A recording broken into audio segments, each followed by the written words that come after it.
Shalom saudara-saudari jemaat yang dikasihi oleh Tuhan. Apa kabar? Saya percaya bahwa kita semua dalam keadaan baik, sehat, dan bersuka cita karena Tuhan Yesus selalu beserta dengan kita. Tidak terasa esok hari, kita sudah memasuki pertengahan tahun 2020 dan kita masih dalam situasi pandemi COVID-19. Mari kita semakin giat berdoa kepada Tuhan untuk Tuhan segera meredakan pandemik ini. Saudara-saudari, petugas ibadah minggu depan akan tertera di layar. Dan berbahagialah kita yang dipilih untuk menjadi pelayan Tuhan. Dan marilah kita dengan segenap hati melayani Tuhan. Untuk persembahan juga dapat kita berikan secara online dan dapat ditransfer ke rekening yang ada di layar. Dan jikalau saudara-saudari ingin memberikan secara tunai, saudara dapat memberikan pada bendahara gereja di toko mahkota Jalan Masjid Pangkalan Berandan. Jemaat yang dikasihi oleh Tuhan, ada ayat firman Tuhan di Matius pasal 11 ayat 28 yang berkata, "Marilah kepadaku semua yang letih lesu dan berbeban berat. Aku akan memberi kelegaan kepadamu." Oleh sebab itu, pada pagi hari ini mari kita sungguh-sungguh datang ke dalam hadirat Tuhan, sehingga Tuhan memberikan kelegaan kepada kita dan memberikan kita pengharapan baru. Selamat menikmati ibadah online minggu ini. Tuhan Yesus menyertai kita dimanapun kita berada. Shalom.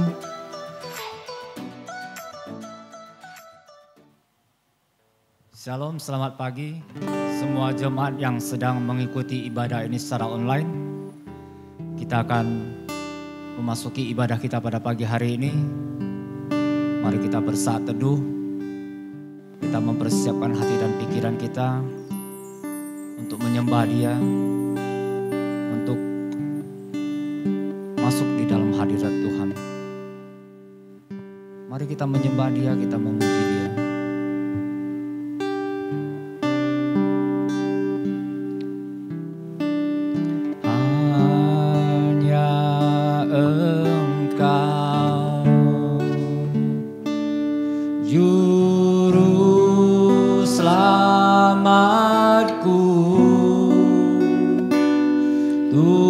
Tuhan, Kau setia padaku.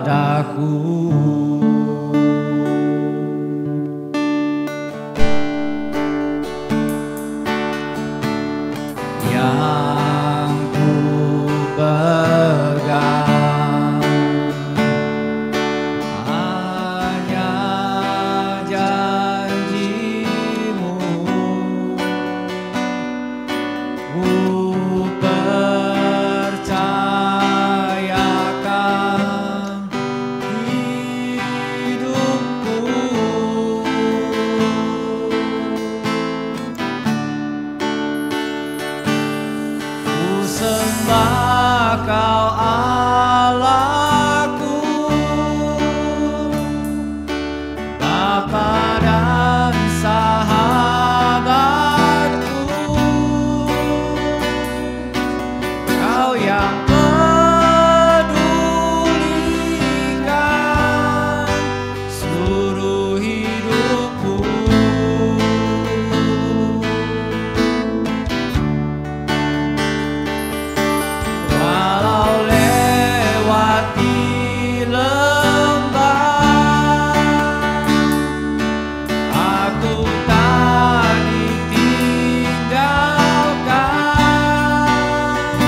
mengucap syukur kepadamu Tuhan.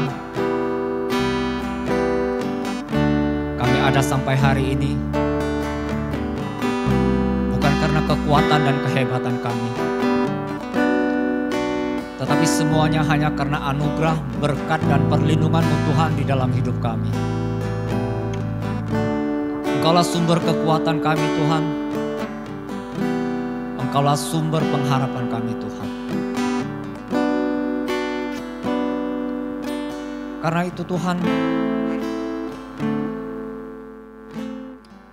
kami percaya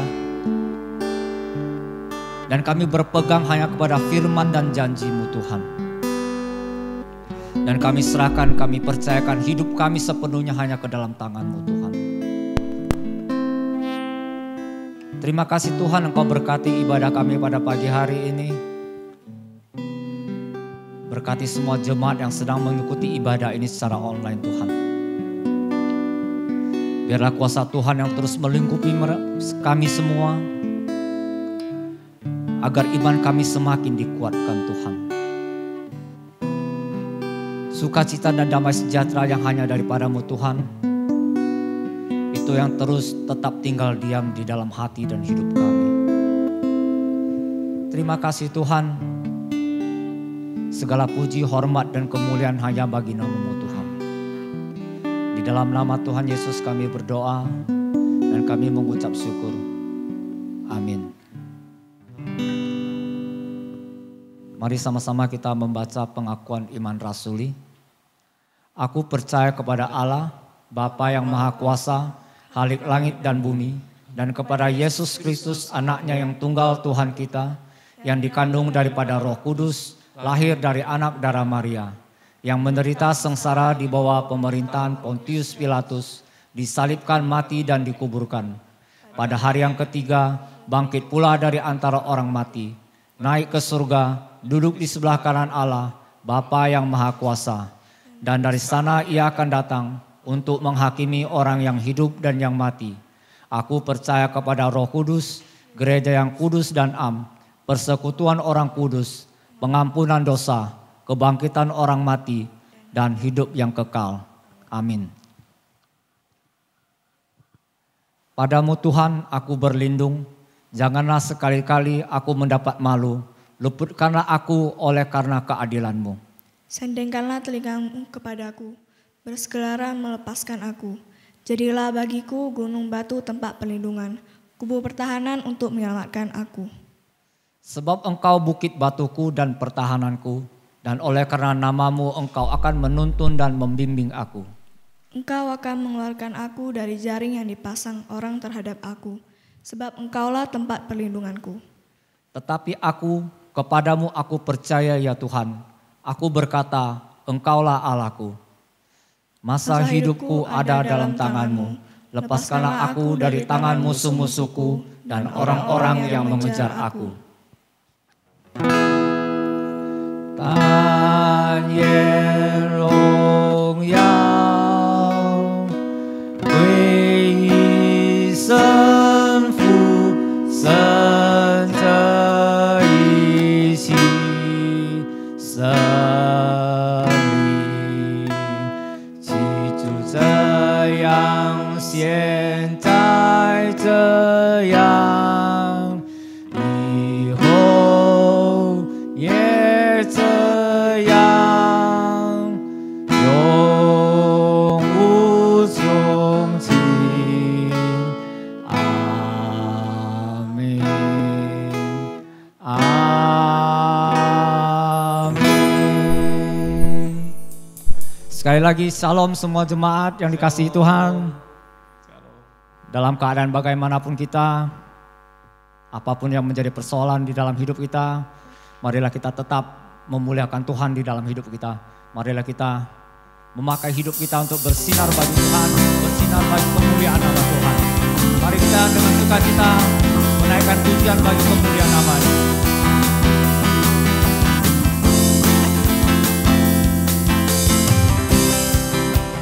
Telah membuktikan kasih-Mu padaku, yang mengubahkan hidupku yang dulu.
Hidup kita hanya untuk memuliakan nama Tuhan. Mari kita pakai hidup kita untuk bersinar bagi kemuliaan nama Tuhan. Jangan hanya untuk saat ini, jangan hanya untuk beberapa saat, tetapi sampai akhir hidup kita, kita harus memuliakan nama Tuhan. Karena Tuhan mengenal kita lebih dari siapapun. Tuhan tahu apa yang ada di dalam isi hati kita. Mari kita naikkan satu pujian. Kita akan katakan pada Tuhan, oh sampai akhir hidupku, aku akan tetap berada di dalam tangan-Mu.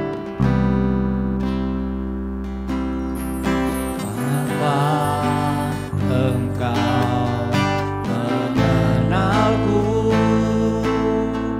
lebih dari siapapun.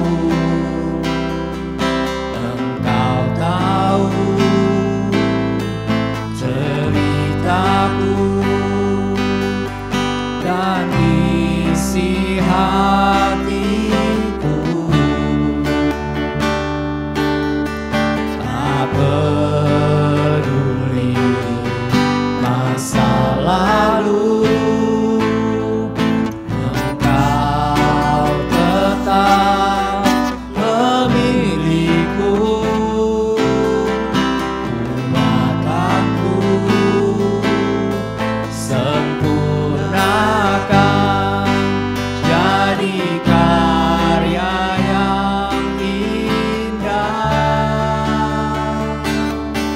Kini aku percaya tiada yang mustahil bagimu. Kuasa-Mu kuatkanku, dasarku berharap.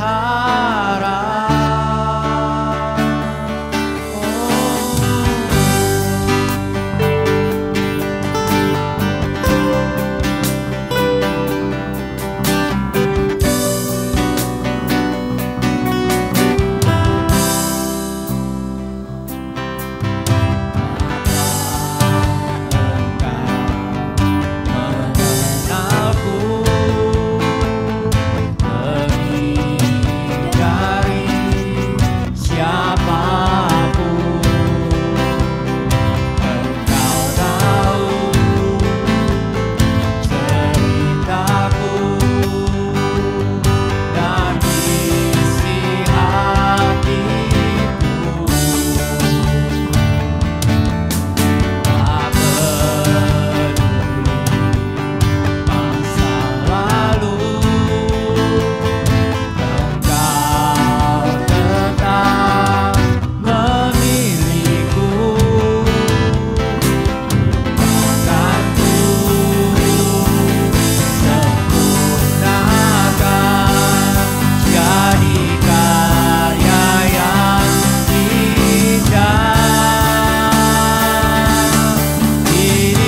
Kami berserah hanya kepadamu Tuhan.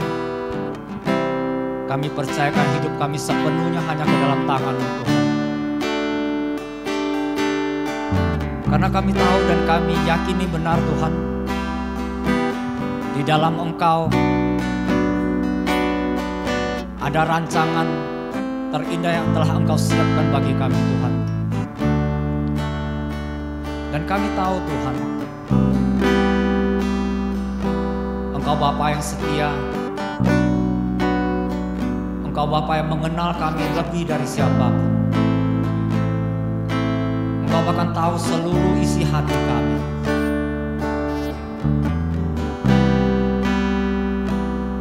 Karena itu Tuhan, sekali lagi kami percayakan, kami serahkan hidup kami hanya ke dalam tangan. Bukan hanya saat ini dan hanya beberapa saat Tuhan, tapi sampai akhir hidup kami. Kami akan tetap berada di dalam tangan-Mu Tuhan. Kami berserah hanya ke dalam tangan-Mu Tuhan. Kini aku percaya tiada yang mustahil bagimu. Kuasa-Mu kuatkanku, dasarku berharap. Kini aku berserah pada rancangan-Mu bagiku. Ku ikuti panggilan-Mu, bukan setia sampai akhir. Kini aku percaya tiada yang mustahil bagimu. Kuasa-Mu kuatkanku, dasarku berharap.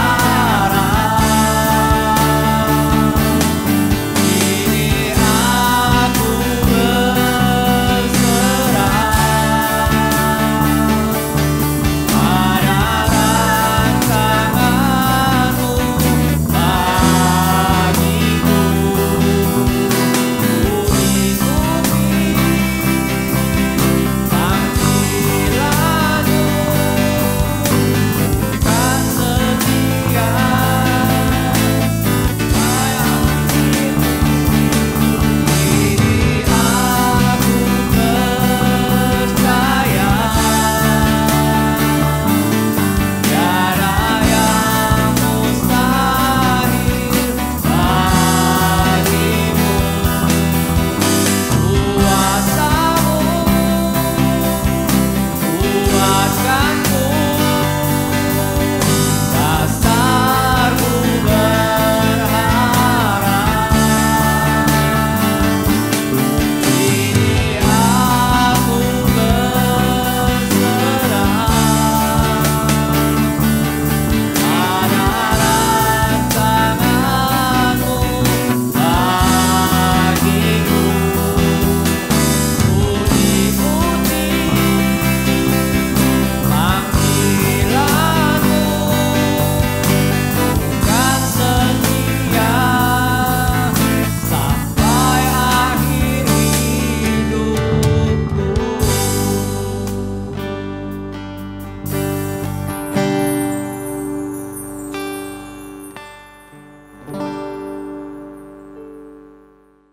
Selamat pagi Bapak Ibu Saudara-saudari.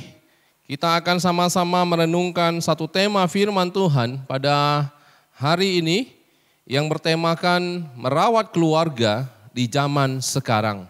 Mari kita terlebih dahulu bersatu di dalam doa. Bapa, kami datang ke hadirat Tuhan, kami bersyukur, berterima kasih.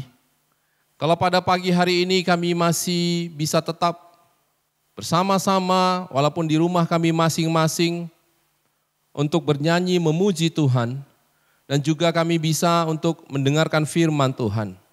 Tuhan, pada pagi hari ini kami mau serahkan setiap di antara kami.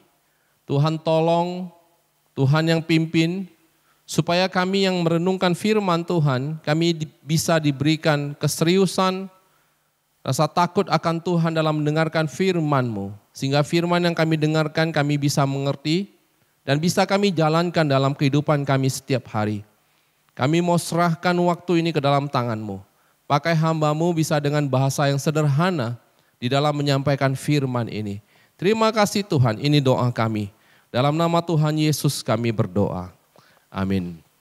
Bapak, Ibu, Saudara-saudari, mari kita membuka Alkitab kita dari Ulangan pasal yang ke-6. Ulangan pasal yang ke-6 ayat 1 sampai yang ke-12. Ulangan pasal yang ke-6 ayat 1 sampai yang ke-12. Saya akan membacakan bagi setiap di antara kita. Inilah perintah Tuhan, yakni ketetapan dan peraturan yang aku ajarkan kepadamu atas perintah Tuhan Allahmu, untuk dilakukan di negeri kemana kamu pergi untuk mendudukinya, supaya seumur hidupmu engkau dan anak cucumu takut akan Tuhan Allahmu, dan berpegang pada segala ketetapan dan perintahnya yang kusampaikan kepadamu, dan supaya lanjut umurmu.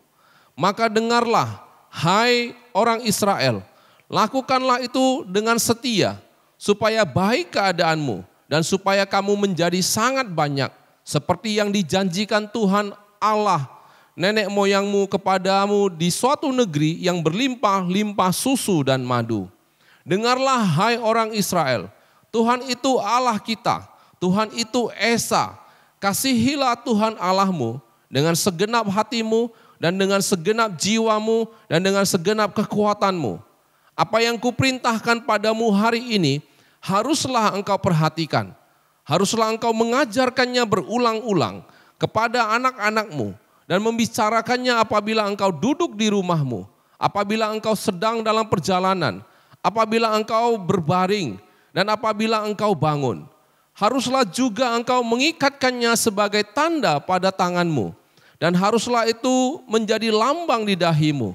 Dan haruslah engkau menuliskannya pada tiang pintu rumahmu dan pada pintu gerbangmu.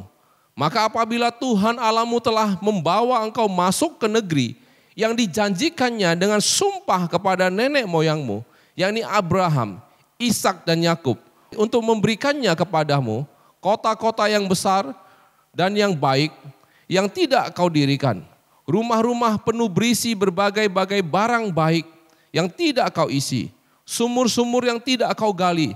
Kebun-kebun anggur dan kebun-kebun zaitun yang tidak kau tanami. Dan apabila engkau sudah makan dan menjadi kenyang, maka berhati-hatilah supaya jangan engkau melupakan Tuhan yang telah membawa kamu keluar dari tanah Mesir, dari rumah perbudakan. Bapak, Ibu, Saudara-saudari, ada seorang pendeta, dia pernah menceritakan satu pemandangan yang tidak mengenakkan saat dia berkebaktian di gereja yang dulu pernah dia layani. Apa yang dia lihat?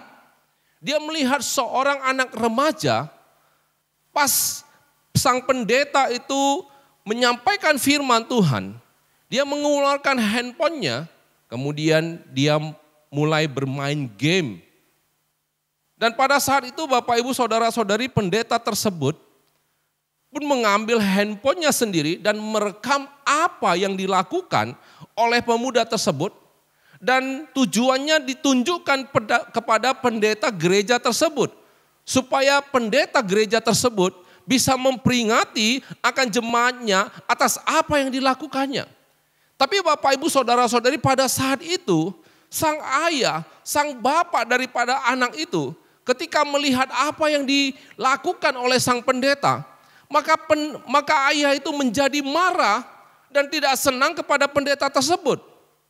Dan Bapak Ibu saudara-saudari, bukannya sang ayah malah merasa sebaliknya, yaitu merasa malu atas perbuatan sang anak dan mencoba untuk menasehati sang anak, tapi malah bersikap sepertinya membela kepada perilaku sang anak dengan marah kepada pendeta tersebut.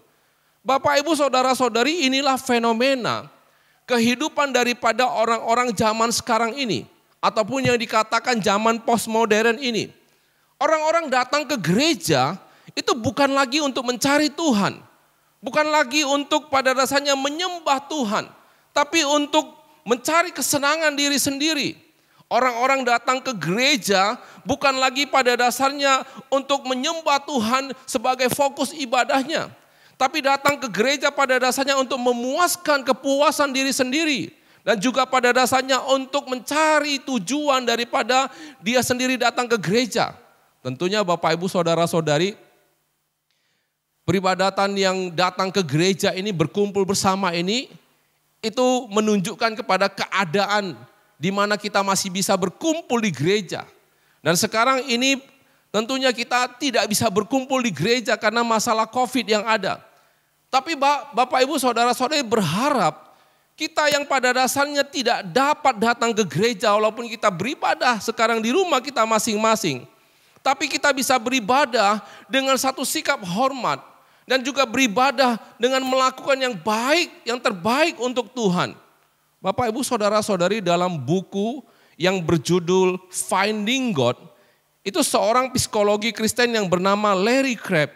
Dia menerangkan akan gejala dan keadaan orang-orang zaman sekarang ini dengan mengatakan bahwa di dunia zaman sekarang ini, perihal menemukan Allah itu telah bergeser jauh menjadi perihal menemukan diri sendiri.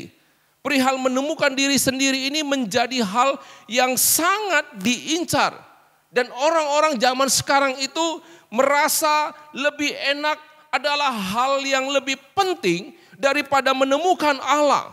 Contohnya Bapak Ibu saudara-saudari, pada saat sebelum pandemi ataupun tidak tahu zaman keadaan sekarang, pada saat pandemi yang ada, pada saat masa-masa harus beribadah, orang-orang dulu pernah pada dasarnya masa harus beribadah itu lebih memilih untuk berekreasi, jalan-jalan ke mall daripada harus ikut ibadah.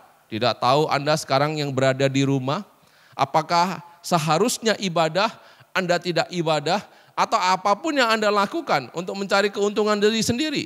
Berharap tidak melakukan demikian Bapak Ibu saudara-saudari. Oleh sebab itu Bapak Ibu saudara-saudari, sekarang ini banyak gereja-gereja itu dibangun di mall. Tujuannya apa? Tujuannya adalah supaya orang-orang bisa datang beribadah dulu sebelum mereka menghabiskan waktu mereka di mall.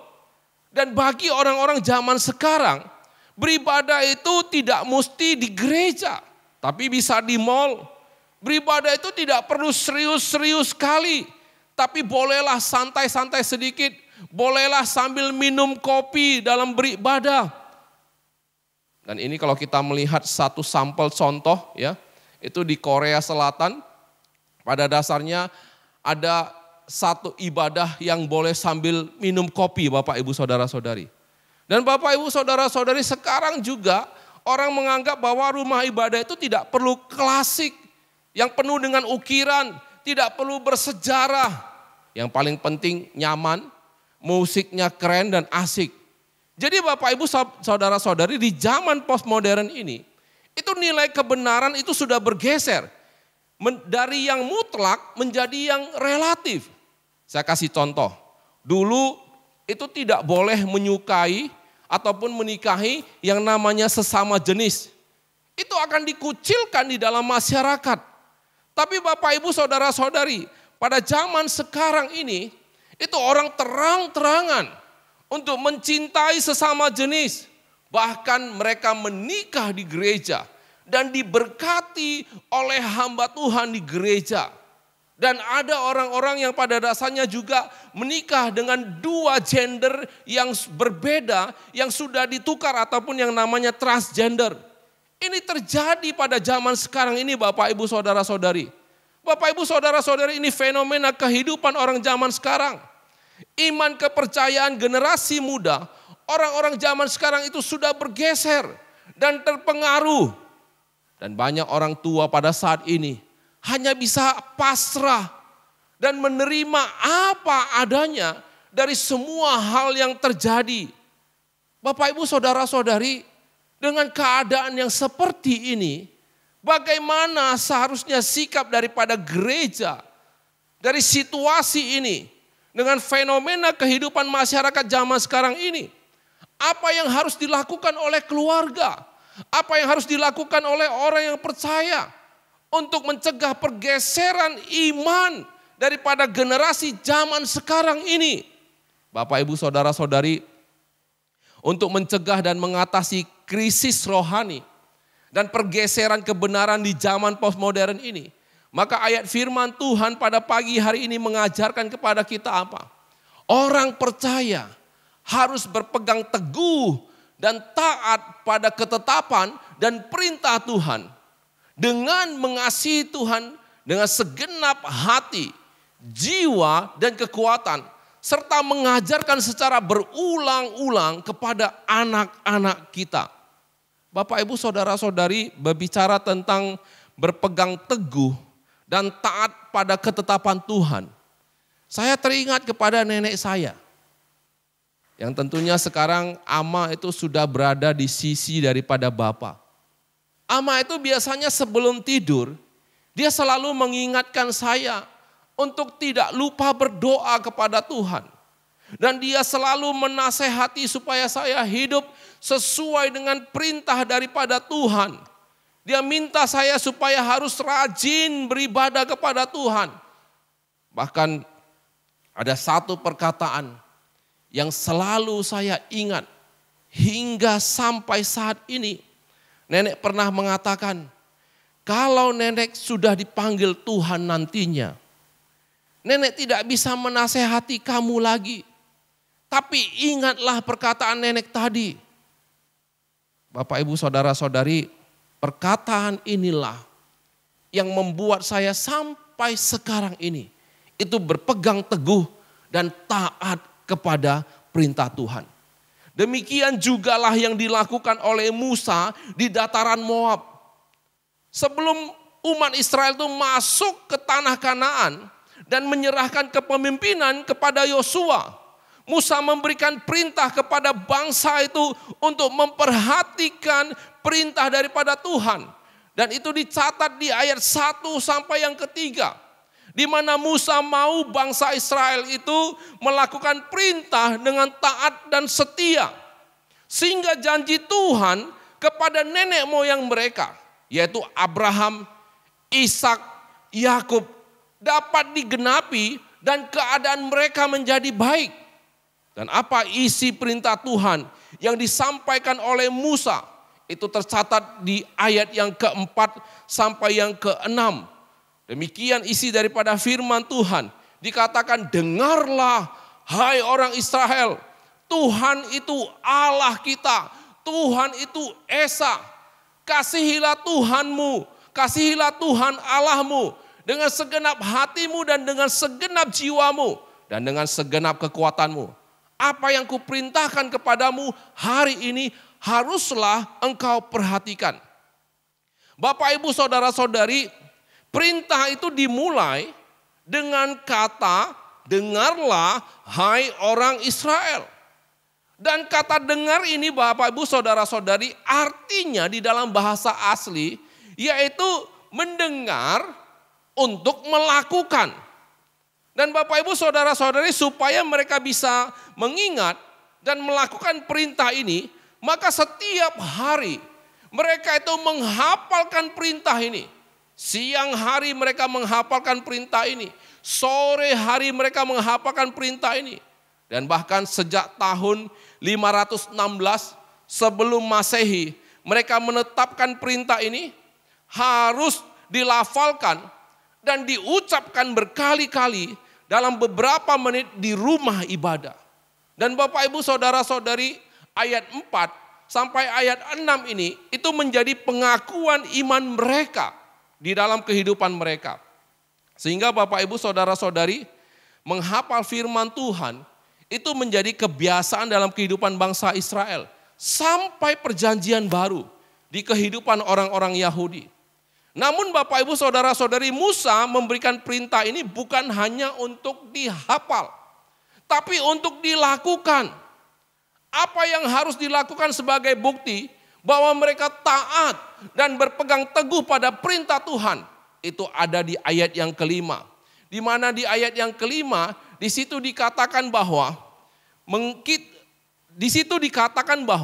mengasihi Tuhan Allah dengan segenap hati, jiwa, dan pikiran. Bapak Ibu Saudara-saudari, apa artinya mengasihi ya, dengan segenap hati, jiwa, dan pikiran? Nah, hati itu artinya dalam bahasa aslinya adalah pikiran dan hasrat. Jiwa itu artinya adalah hidup atau nyawa. Kekuatan itu diartikan keseluruhan tenaga yang dikeluarkan sampai habis. Jadi artinya mengasihi Tuhan dengan segenap hati, dengan segenap jiwa, dan dengan segenap pikiran adalah perbuatan yang terus-menerus menaruh pikiran pada Tuhan dan firman-Nya.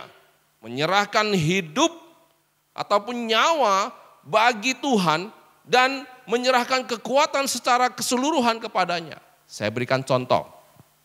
Bapak Ibu, tahun 2019 yang lalu itu pernah terjadi gempa dan tsunami di Manado dan Maluku Utara. Pada saat terjadi gempa di Manado itu, ada sepasang suami istri yang merupakan pengusaha restoran bintang 5 yang terkenal, di mana restoran itu juga adalah rumah mereka. Pada saat gempa terjadi, mereka berlari keluar rumah. Tapi tidak berapa lama pada saat gempa itu terjadi dan mereka sudah di luar rumah, mereka berlari lagi masuk ke dalam rumah itu. Sampai akhirnya rumah itu ambruk atau roboh dan mereka tidak sempat keluar. Orang-orang pada heran kenapa mereka masuk lagi, berlari lagi ke dalam.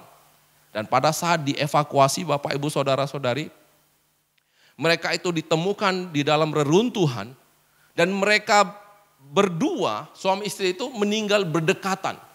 Dan pada saat itu mereka sedang memeluk satu bungkusan. Orang-orang pada heran, apa isi daripada bungkusan itu? Ternyata pada saat dibuka, bungkusan itu berisi apa? Surat tanah. Bapak Ibu Saudara-saudari, inilah contoh kasih dengan segenap hati, dengan segenap jiwa, dan dengan segenap daripada kekuatan. Hati mereka itu ada pada surat tanah. Dan mereka berani mengorbankan nyawa mereka untuk menyelamatkan surat tanah itu.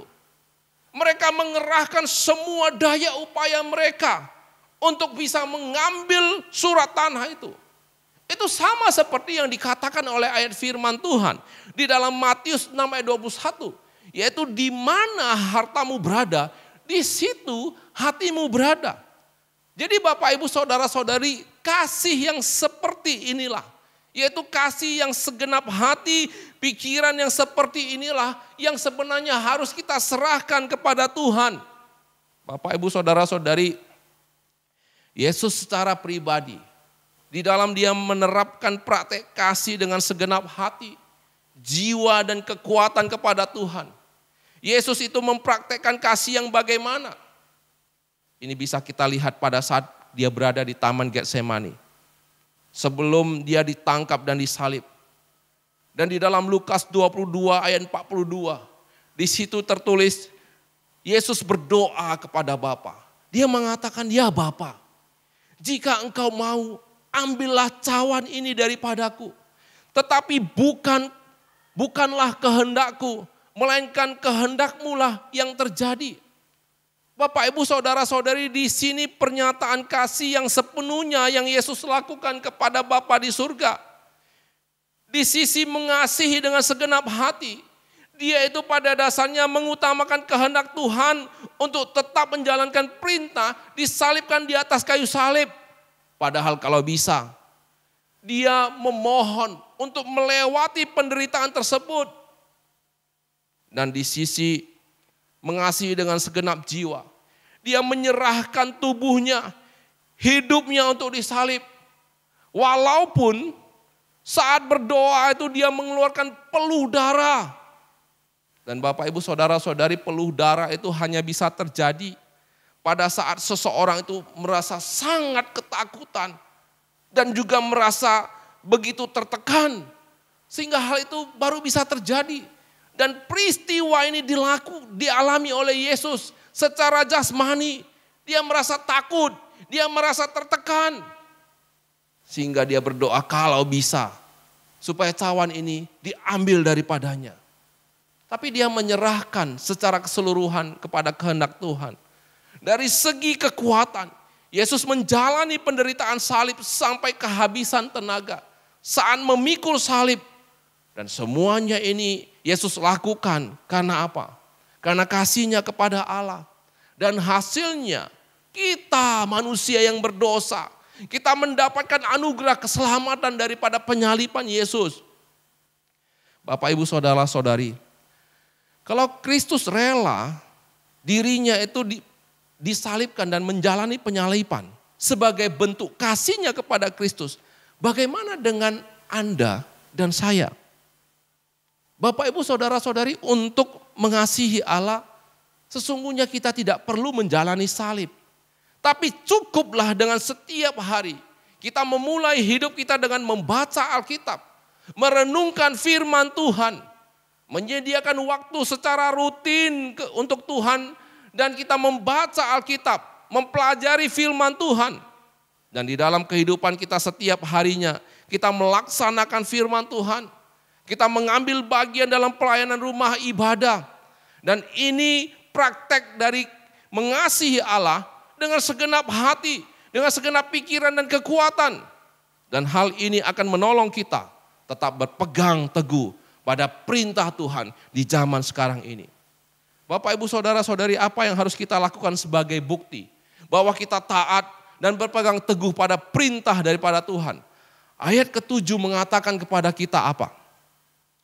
Ayat ke-7 mengatakan kepada kita bahwa kita harus mengajarkannya secara berulang-ulang kepada anak-anak kita. Bapak Ibu Saudara-saudari, di dalam harian Los Angeles Times itu memuat sebuah artikel yang berjudul Build It Yourself berjudul Build It Yourself Religion.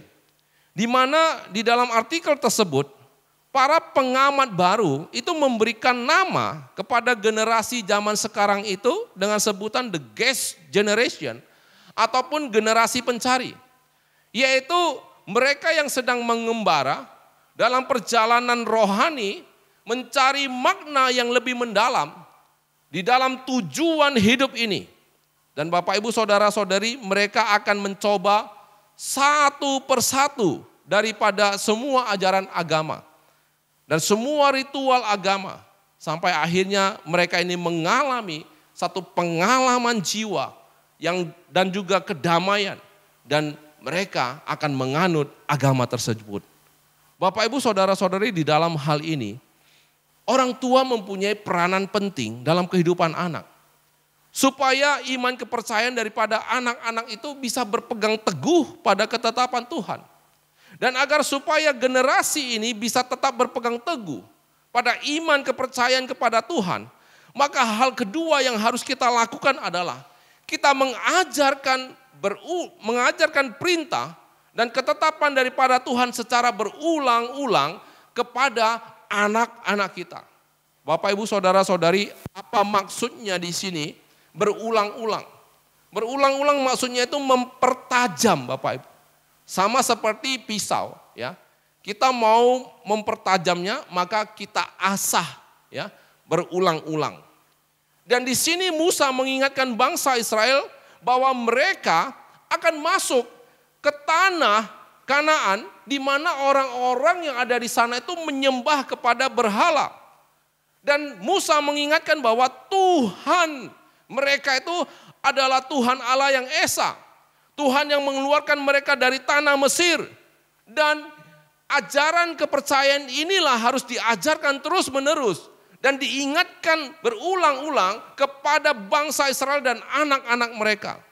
Sehingga Bapak Ibu Saudara-saudari, di kemudian hari dalam tradisi daripada Yahudi, pengajaran penekanan berulang-ulang itu di ayat yang ke-7 ditekankan dengan diceritakan saat di rumah, di dalam perjalanan, saat mereka berbaring, saat mereka bangun.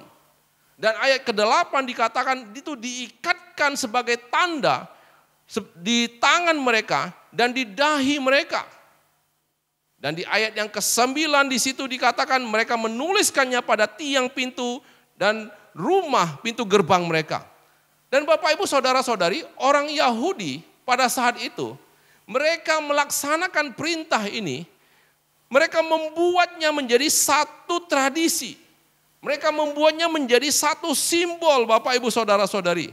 Sehingga mereka membuat satu kotak kecil, ya, satu kotak kecil di mana dibungkus dengan tali kulit, di dalamnya berisi kitab Taurat dan diikatkan pada lengan mereka.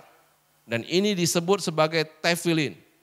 Dan mereka juga membuat kotak yang sama, diikatkan pada dahi mereka, dan itu disebut phylactery. Kemudian mereka juga membuat kotak yang kecil, di dalamnya berisi firman Tuhan, dan itu dipakukan pada palang pintu mereka, itu disebut mezuzah. Bapak Ibu Saudara-saudari, tetapi maksud Musa itu bukan menciptakan simbol-simbol seperti ini. Ini hanya satu gambaran perumpamaan. Tapi maksud daripada mengajarkan berulang-ulang adalah mengajarkan anak-anak kita dengan rajin, secara berkala.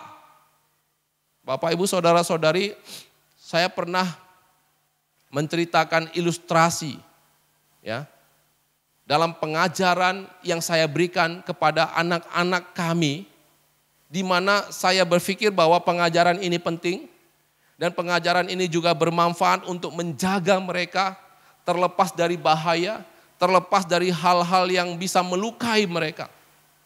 Salah satu contohnya adalah setiap kali keluar rumah, kemanapun kami pergi, maka saya mengatakan kepada anak-anak kami, itu harus papa mama pegang tangan kalian. Tujuannya apa? Tujuannya supaya kalian itu kalau tersandung tidak jatuh dan tidak terluka. Tapi ada tangan papa, tangan mama yang masih memegang tangan kalian dan pada saat kalian tersandung akan mengangkat kalian. Dan kalian tidak akan terlungkup dan tidak akan terluka dan parah. Tapi Bapak Ibu Saudara-saudari, pernah suatu kali ketika sang koko itu sudah merasa dia itu mulai dewasa, ya, badannya sudah mulai besar, kemudian dia berpikir bahwa nggak perlu lagi dipegang digenggam oleh papa mama. Jadi dia mengatakan, "Pa, Ma, saya tidak perlu lagi dipegang oleh papa mama, saya sudah besar, saya bisa berjalan sendiri." Kemudian saya katakan, "Tidak nak, kamu harus tetap kami pegang tangan kamu." Tapi dia mengatakan begini aja, Pak, "Saya yang pegang tangan papa dan mama." Wah, dia merasa sudah dewasa, sudah besar dan dia yang mau memegang tangan kami. Nah, singkat cerita, suatu hari Bapak Ibu, kami pergi ke satu pusat pembelanjaan. Dan pusat pembelanjaan itu waktu mau turun dari mobil, saya sudah melihat bahwa di pintu masuk itu jarak lantai antara pintu masuk dengan setelah pintu masuk itu ada kelang satu, ya, satu keramik begitu. Dan saya pada saat itu mengingatkan anak-anak, tunggu papa mama turun dulu. Tapi pada saat itu sang anak yang besar berpikir bahwa ini kan tempat pembelanjaan biasa. Dia langsung pergi masuk ke dalam. Dan Bapak Ibu Saudara-saudari, apa yang terjadi? Ternyata dia tidak melihat bahwa ada selisih satu tingkatan keramik di pintu masuk itu. Dan kakinya tersandung pada tingkatan itu dan dia terjatuh dan terlungkup. Pada saat itu saya langsung berlari mengarah ke tempat dia. Dan saya mengangkat dia. Kemudian pada saat saya mengangkat dia, dia merasa merintih kesakitan, dia katakan, dia menahan sakit itu. Dan saya katakan, sakit nak? Dia mengatakan, iya Pak. Kemudian saya elus perutnya, saya biarkan dia jongkok sebentar. Ya. Setelah itu saya katakan, masih sakit? Sudah baikan Pak. Dan mulai pada saat itu, kemanapun kami pergi, dia tetap mengingat bahwa apa yang kami ajarkan itu tujuannya baik. Supaya mereka bisa lebih aman dan mereka juga bisa lebih terjaga. Dan akhirnya dia tidak berani lagi menyodorkan tangannya. Tapi setiap kali kami menyodorkan tangan kami, dia selalu langsung menaruh tangannya dan memegang tangan kami. Bapak Ibu Saudara-saudari, inilah tujuan daripada pengajaran itu. Bagaimana kita mengajarkan berulang-ulang kepada anak kita supaya mereka tetap berpegang teguh pada perintah daripada Tuhan. Demikian juga dengan Yesus Bapak Ibu Saudara-saudari. Yesus mengingatkan murid-muridnya sebelum penyalipan untuk berjaga-jaga dan berdoa. Supaya apa? Supaya mereka tidak jatuh dalam pencobaan. Dan 3 kali Yesus itu kembali pada saat dia berdoa. Dan dia mendapati bahwa murid-murid itu tertidur. Dan setelah itu Yesus ditangkap. Dan apa yang terjadi Bapak Ibu Saudara-saudari? Murid-murid itu berhamburan. Tapi di sini Yesus sudah mengajarkan dan juga mengingatkan supaya tetap dan terus-menerus mengingatkan kepada murid-murid akan ajaran dan perintah daripada Tuhan. Bapak Ibu Saudara-saudari, Bapak Ibu Saudara-saudari, ini adalah gambar ya, di mana saya pada saat berada jauh dari rumah begitu. Dan biasanya setiap malam itu kami bisa menghabiskan waktu untuk berteleponan, ya, ngobrol sebentar. Kemudian setelah itu apa yang akan kami lakukan? Maka saya akan mendoakan mereka. Saya akan mendoakan mereka dan juga saya akan berdoa untuk mereka istirahat dan lain-lainnya, ya. Dan ini yang biasanya kami lakukan. Dan biasanya kalau jumpa di hari Selasa malam Bapak Ibu Saudara-saudari, maka kami akan melakukan persekutuan seperti sekarang ini, ya. Dan ini sudah menjadi kebiasaan yang sudah lama kami lakukan. Selasa malam pukul 9 kami sudah berkumpul di tempat di mana kami itu pada saya melakukan persekutuan ataupun mesbah keluarga. Dan Bapak Ibu Saudara-saudari, di situ kami bernyanyi memuji Tuhan. Di situ kami saling berdoa satu dengan yang lainnya. Dan di situ saya selaku kepala keluarga terus mengajarkan firman Tuhan. Dan juga dari semua perilaku-perilaku mereka yang tidak berkenan kepada firman yang saya ajarkan pada saat itu, saya memberikan satu evaluasi kepada mereka. Dan Bapak Ibu Saudara-saudari, kami bersyukur kepada Tuhan bahwa saya selaku orang tua bisa menjalankan hal ini. Dan Bapak Ibu Saudara-saudari, satu hal yang membanggakan bagi saya. Pada saat saya itu memimpin retreat, ya, retreat daripada Putra Pengabdi, di mana anak saya juga ada ikut pada saat itu di sesi-sesi saya memberitakan tentang Injil. Dan Bapak Ibu Saudara-saudari, pada saat saya menantang mereka setelah mendengarkan Injil itu, setelah memberitakan tentang Yesus itu untuk percaya kepada Yesus, saya tidak menyangka kalau anak saya sendiri itu pada dasarnya bisa mengangkat tangan untuk percaya kepada Yesus. Bapak Ibu Saudara-saudari, ini adalah satu kebanggaan bagi saya selaku pendeta. Saya itu pada dasarnya bisa untuk menginjili anak saya sendiri dan saya bisa melihat anak saya itu percaya kepada Yesus dari firman Tuhan yang saya ajarkan kepada mereka. Dan ini juga tidak terlepas dari dampak di mana setiap harinya, setiap hari Selasa, setiap hari satu minggu sekali kami melakukan ibadah keluarga ini Bapak Ibu Saudara-saudari. Mereka sudah kenal akan Yesus, mereka tahu pengajaran Yesus. Dan inilah caranya supaya kita menolong anak-anak kita tidak terlarut di dalam keadaan zaman sekarang ini.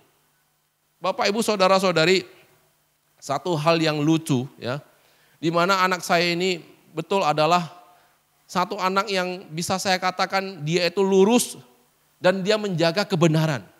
Kenapa? Kemarin waktu datang ke Brandan, ya, itu sang mama mengatakan, wah, itu Titi sekarang kan lagi ujian online begitu ya. Itu Titi hasil ujiannya banyak salah begitu. Kemudian saya katakan, ya mungkin harus dilakukan ulang. Kemudian dia katakan apa? Enggak boleh Pak, ujian itu hanya sekali. Mana boleh ulang? Kalau di sekolah itu pada dasarnya enggak ada ulang. Pokoknya ujian sekali sudah selesai, enggak boleh ulang. Saya katakan begini, iya. Kalau diulang itu juga sama, nanti pada dasarnya kalau dikumpul dengan yang salah ini banyak, Lause juga akan mengatakan suruh petiti ulang lagi. Supaya apa? Remedial. Enggak boleh Pak, pokoknya kalau sudah salah, salah dia katakan. Bapak Ibu Saudara-saudari, saya tidak mau berdebat dengan dia perihal hal ini begitu ya. Saya katakan Papa tahu aturan sekolah nak, karena Papa juga ada ngurusi sekolah. Bapak Ibu Saudara-saudari kenapa bisa demikian? Karena dia belajar akan kebenaran firman Tuhan. Jadi Bapak Ibu Saudara-saudari inilah tujuannya. Supaya kita itu bisa tetap pada dasarnya membiarkan anak-anak kita itu ada di dalam ketetapan ya firman dan kebenaran firman Tuhan. Bapak Ibu Saudara-saudari saya akan tunjukkan satu video bagi kita. Video ini menceritakan kepada kita akan kisah daripada seorang ibu pada saat dia menghadiri pernikahan sesama jenis daripada anaknya.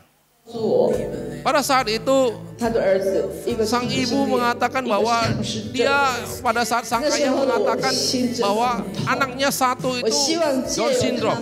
Sedangkan yang satu lagi itu adalah sesama jenis. Tapi dia harus menerima ya, keadaan anak ini dengan rasa sakit hati. Tujuannya apa? Tujuannya supaya mereka sang anak itu pada dasarnya bisa mendapatkan satu kebahagiaan. Bapak Ibu Saudara-saudari, maaf saya tidak lanjutkan ini video. Karena di dalam video ini nanti ada satu adegan yang pada saya mungkin tidak perlu dilihat oleh anak-anak begitu ya. Bapak Ibu Saudara-saudari, sang ibu dengan menangis, dengan perasaan sakit hati, mau tidak mau menerima keadaan yang sesungguhnya daripada anak. Sang ibu hanya bisa pasrah dan menerima apa adanya. Karena semuanya sudah terjadi. Tapi Bapak Ibu Saudara-saudari kalau kita melihat gambar ini. Satu keadaan yang berbeda. Dan bahkan kalau kita lihat dari sisi sang anak John Wesley. Yang adalah pendiri daripada gereja Metodis. Dia mengatakan hal yang luar biasa tentang ibunya. Dia mengatakan apa? Dia katakan bahwa saya belajar tentang Tuhan dari ibu saya itu lebih daripada semua teolog Inggris. Apa yang dilakukan oleh sang ibu? Susanna Wesley adalah seorang ibu yang luar biasa. Dia mengurus anak-anaknya yang begitu banyak. Dan bahkan dia mengajarkan akan kebenaran firman Tuhan. Dan satu hal yang luar biasa yang di sini dikatakan oleh John Wesley secara pribadi. Saya rindu 1 jam berbicara berdua yang diberikan setiap seminggu sekali kepada dia. Ternyata Bapak Ibu Saudara-saudari, Susanna Wesley itu dalam 1 minggu sekali dia telah menjadwalkan kepada setiap anaknya 1 jam untuk berbicara berdua, untuk mengajarkan firman Tuhan.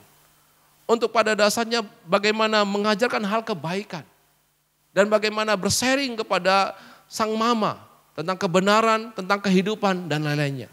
Dan hal inilah pada dasarnya yang dirindukan oleh John Wesley kepada ibunya yang telah mengajarkan kebenaran firman Tuhan.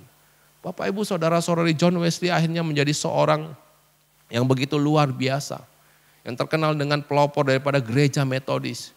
Dan ajaran dan juga gereja Metodis itu tersebar di seluruh dunia. Ini 1-2 peristiwa yang bertolak belakang Bapak Ibu. Yang pertama, seorang ibu yang pasrah, orang tua yang pasrah karena keadaan yang terjadi. Tapi hal yang kedua, seorang ibu yang bisa membanggakan apa yang terjadi kepada anaknya. Kuncinya di mana? Kuncinya adalah bagaimana kita itu pada dasarnya bisa untuk mempertahankan kerohanian daripada kehidupan anak-anak kita supaya tetap berpegang teguh dan taat kepada perintah Tuhan. Hanya 2. Yang pertama adalah kita terlebih dahulu mengasihi Tuhan dengan segenap hati, jiwa dan kekuatan kita. Dan yang kedua kita mengajarkan secara berulang-ulang kepada anak-anak kita. Sehingga anak-anak kita tetap di dalam kebenaran firman Tuhan. Kiranya Tuhan yang memberkati setiap di antara kita yang telah menjadi orang tua. Dan juga setiap di antara kita yang mendengarkan firman Tuhan. Supaya kita ingat akan 2 poin firman Tuhan ini. Mari kita berdoa. Tuhan, terima kasih untuk firman-Mu. Firman yang sudah kami dengarkan. Bagaimana supaya kami bisa menjaga keluarga kami di zaman sekarang ini. Kami terlebih dahulu sebagai orang-orang yang percaya kepadamu. Kami harus mengasihi Engkau dengan segenap hati, jiwa dan pikiran dan kekuatan kami.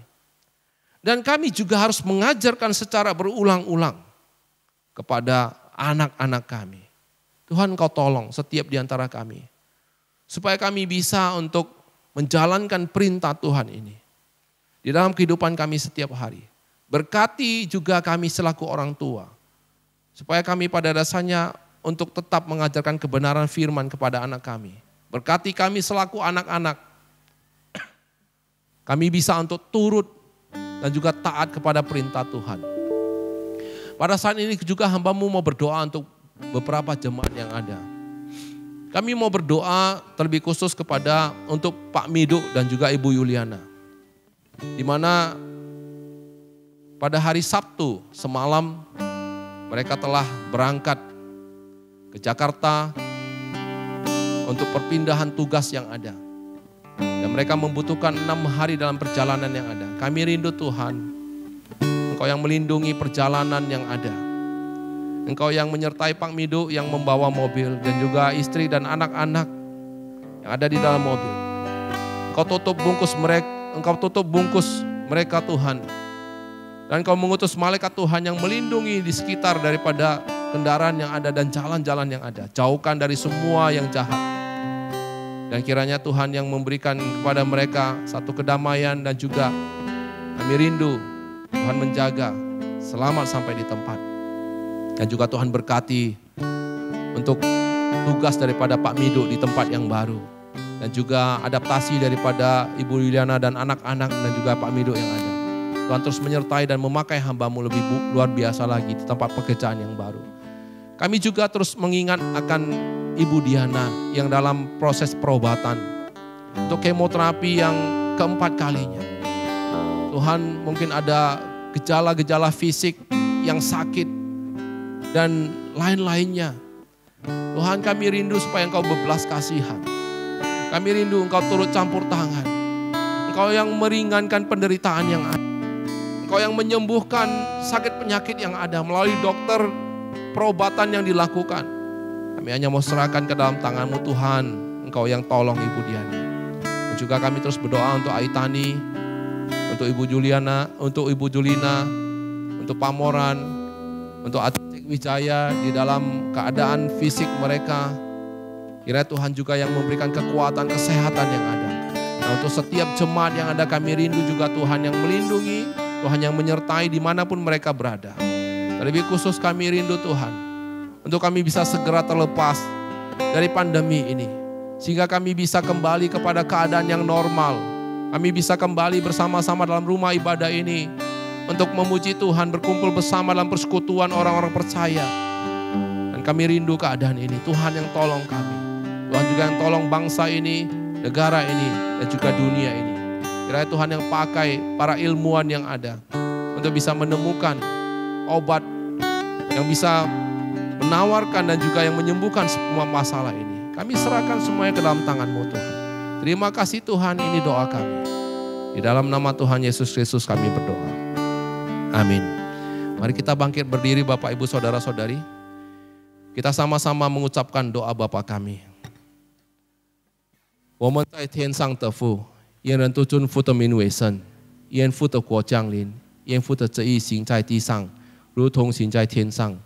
我们日用的饮食，今日赐给我们，赦免我们的罪，如同我们赦免得罪我们的人，不叫我们一见试探，拯救我们脱离凶恶。因为国度、权柄、荣耀，全是父的，直到永远。阿门。Solo lagi。普天之下。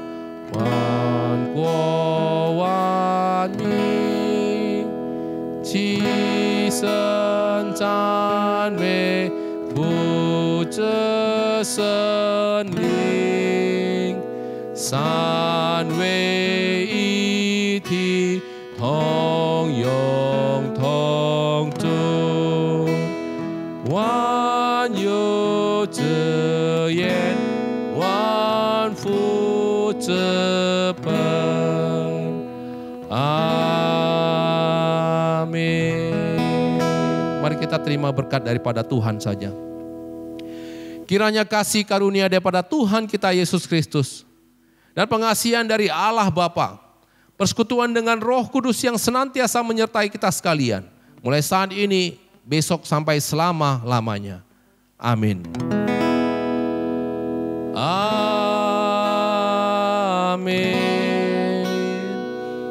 Amin.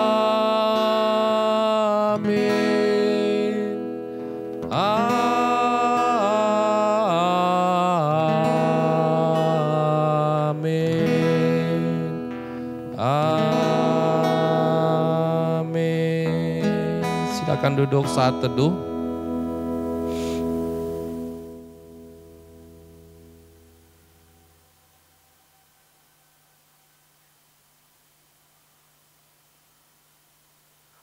Baik, salam, selamat hari Minggu Bapak Ibu Saudara-saudari. Ya, hari ini sesungguhnya di dalam kalender gereja kita memperingati hari turunnya Roh Kudus ataupun hari Pentakosta. Kiranya dalam perayaan ataupun peringatan hari turunnya Roh Kudus ini, Roh Tuhan senantiasa menyertai kita sekalian dan tinggal di dalam kita, dan juga kita hidup bisa seturut dengan pimpinan daripada Tuhan. Dan kiranya Roh Tuhan yang senantiasa memberikan damai sejahtera, sukacita di dalam kehidupan kita. Oke Bapak Ibu Saudara-saudari, salam, sampai bertemu di ibadah doa malam Kamis dan juga ibadah umum minggu depannya. Tuhan memberkati.